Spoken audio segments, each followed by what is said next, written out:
Hi friends, எல்லாருக்கும் good evening. Welcome to Delhi சமையலறை channel. இன்றைக்கி நான் ரொம்பவே கஷ்டமான ஒரு சமையல் செய்ய போகிறேன். அது என்னன்னு பார்த்தீங்கன்னா, என் ஃபர்ஸ்ட் டைம் என்னன்னா நான் கீரை சாம்பார் செய்ய போகிறேன். ஓகே, ஃபர்ஸ்ட் டைம் ட்ரை பண்ணுறதுனால கஷ்டம்னு நினச்சேன், ஆனால் ரொம்பவே சிம்பிள்.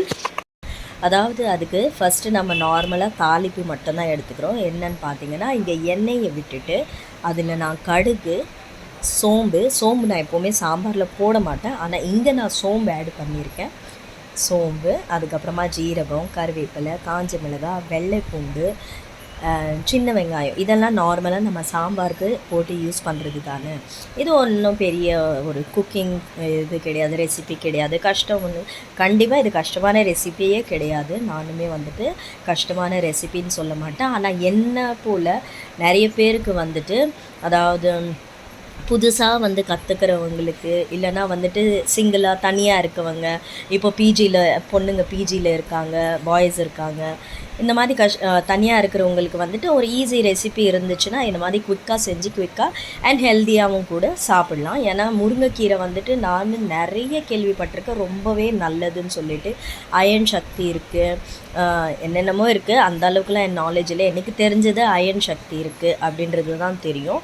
ஆனால் என்னமோன்னு தெரியலைங்க, எனக்கு வந்து ரொம்பவே, அதாவது கிட்டத்தட்ட 2-3 வாரமாக எனக்கு அதிகமாக கீரை சாப்பிடணும் அப்படின்னு தோணிக்கிட்டே இருக்குது. எந்த கீரையாக இருந்தாலும் சரி, அதை வந்துட்டு நம்ம வதக்கி ஒரு பொரியல் மாதிரி செய்து சாப்பிட்லாம். எனக்கு வந்து கொழும்பாக கீரை, அதாவது கீரை குழம்பு செய்கிறது, இல்லை வந்துட்டு கடைஞ்சி கீரை செய்கிறது, அதெல்லாம் அந்தளவுக்கு வந்து எனக்கு பிடிக்காது. ஆனால் எனக்கு இதே பொரியல், நல்லா பூண்டு, காஞ்ச மிளகாய், அதாவது தாளித்து நம்ம வந்து கீரையெல்லாம் சமைப்போம் இல்லையா, அதெல்லாம் எனக்கு ரொம்ப பிடிக்கும். அண்ட் எனக்கு 2-3 வாரமாக தெரியலை ஏன்னே, அது ஏதாச்சும் ஒரு வீக்னஸ்ஸான்னு எனக்கு தெரியலை. அப்படி உங்களுக்கு தெரிஞ்சால் நீங்கள் எனக்கு சொல்லுங்கள் கமெண்ட்டில்.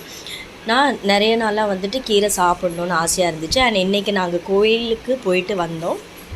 இங்கே டெல்லியில் வந்து ரொம்பவே ஃபேமஸான தமிழ் கோயில் இருக்குது. தமிழ் கோயில்னால் நிறைய தமிழ் ஃப்ரெண்ட்ஸ், தமிழ்காரங்கெல்லாம் வருவாங்க. அது வந்து மலை மந்திர் அப்படின்னு சொல்லுவோம். வசந்த் விஹாரில் இருக்குது, டெல்லியில். நிறைய பேர் வந்திருப்பீங்க. யாரெல்லாம் இந்த கோயிலுக்கு வந்திருக்கீங்க அப்படின்றது கண்டிப்பாக என் கூட ஷேர் பண்ணுங்கள். அண்ட் வந்திருக்கீங்கன்னா இங்கே வந்துட்டு உங்களுக்கு அந்த கோவில் எப்படி பிடிச்சிருக்கு அதையுமே என் கூட ஷேர் பண்ணுங்கள். அண்ட் வரலைன்னா, உங்களுக்கு வந்துட்டு டெல்லி வர பிளானிங் இருந்துச்சுன்னா கண்டிப்பாக இந்த கோயிலை நீங்கள் வந்துட்டு விசிட் பண்ணுங்கள். நான் உங்களுக்கு வந்துட்டு கான் மார்க்கெட், மாதா சர்ச் பற்றியும் உங்களுக்கு வீடியோ போட்டிருக்கேன், அதையுமே நீங்கள் போய் பாருங்கள். ஸோ நான் வந்து எப்படின்னு பார்த்தீங்கன்னா, போத் ஹிந்து அண்ட் கிறிஸ்டியன் ரெண்டுமே. ஏன்னா நான் கிறிஸ்டியன், என்னுடைய ஹஸ்பண்ட் வந்து ஹிந்து. ஸோ நான் கோயிலுக்கும் போவேன் அண்ட் தேவாலயத்துக்கும் போவேன், சர்ச்சுக்கும் போவேன்.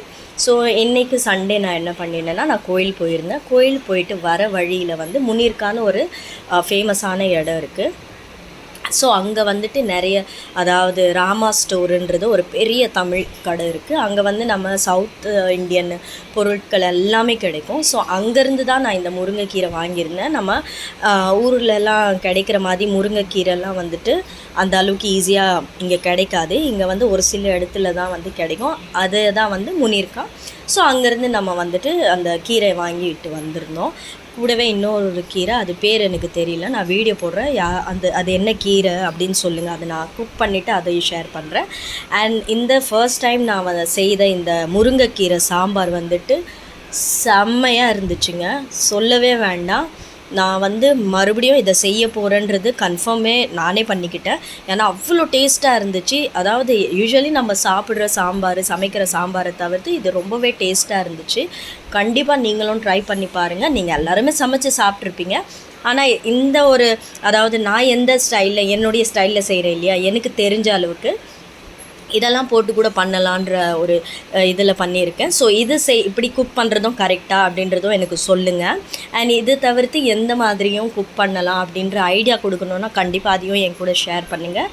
ரொம்பவே வந்துட்டு நானும் சந்தோஷமாக அதையுமே வந்துட்டு குக் பண்ணி ட்ரை பண்ணி, அப்படி குக் பண்ணி ட்ரை பண்ணேன்னா உங்களுக்கு நான் வந்துட்டு வீடியோ ஷேர் பண்ணுறேன். அண்ட் நீங்கள் இந்த மாதிரி குக் பண்ணி ட்ரை பண்ணிங்கன்னா என் ரெசிப்பியை கண்டிப்பாக வந்து கமெண்ட் பாக்ஸில் சொல்லுங்கள். அண்ட் என்னுடைய வீடியோஸ் உங்களுக்கு பிடிச்சிருந்தா லைக் பண்ணுங்கள், ஷேர் பண்ணுங்கள். அண்ட் ப்ளீஸ் எனக்கு சப்ஸ்கிரைப் பண்ணி சப்போர்ட் பண்ணுங்கள் ஃப்ரெண்ட்ஸ்.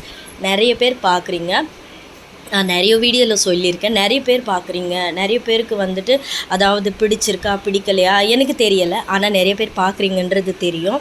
கண்டிப்பாக ஒரு ஒரு 100%ல் ஒரு 10% ஆச்சும் என்னோடய குக்கிங் பிடிச்சிருந்தா கண்டிப்பாக எனக்கு ஷேர் பண்ணி எனக்கு சப்ஸ்கிரைப் பண்ணி சப்போர்ட் பண்ணுங்கள். ஒரு சின்னதாக ஒரு லைக் பண்ணுங்கள், ஒரு கமெண்ட் பண்ணுங்கள், அண்ட் பக்கத்தில் இருக்க பெல் ஐக்கனை கிளிக் பண்ணி எனக்கு வந்துட்டு ஆல்னு கொடுங்க. எல்லாம் நான் போடுற வீடியோஸும் உங்களுக்கு வரும். ஸோ சிம்ப்ளி இதுதான் என்னுடைய வந்துட்டு சண்டே ஆஃப்டர்நூனுக்கான கீரை சாம்பார் வித் தோசை. பாய்.